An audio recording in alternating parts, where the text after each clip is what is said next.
গা ছমছম। কি হয় কৌশিকী অমাবস্যায় তারাপীঠের মহাশ্মশান জেগে ওঠে। কি ঘটে এই রাতে, চলো জেনে নেওয়া হোক। Subscribe now and press the bell icon. Never miss an update.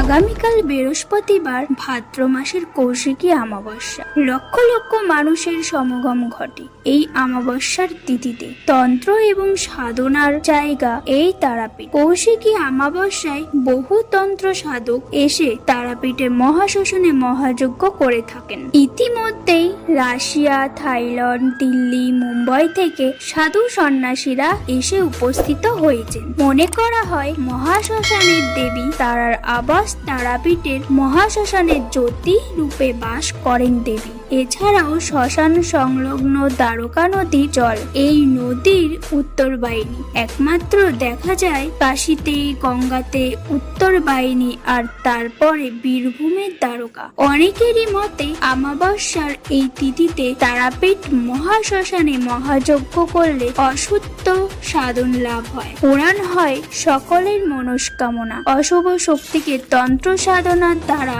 দমন করা যায় অমাবস্যার এই পবিত্র লগ্নে। তবে কেন এই অমাবস্যার তিথিতে তারাপীঠে মহাযজ্ঞ করা হয়ে থাকে, কেন তারাপীঠকে মহাশ্মশান বলা হয়, এই বিষয়ে এক তন্ত্র সাধক সমীরনাথ অঘরী জানান। মহাশ্মশান স্থিত বামাখ্যাপার পঞ্চমুণ্ডের আসন। এই পঞ্চমুণ্ডের আসন আলাদা। এখানে 5টি মুন্ড সাপের, ব্যাঙের, খরগোশের, শিয়ালের এবং মানুষেরও। এই আসনে বসেই বহু যোগ করবে দেবীকে তুষ্ট করে তারাপীঠকে শুদ্ধ পীঠে পরিণত করেছিলেন ঋষি বিশিষ্ট। সেই আসন আজও বিদ্যমান। সাধক বামাখ্যাপাও এই আসনে বসে তন্ত্র সাধনায় সিদ্ধি লাভ করেন।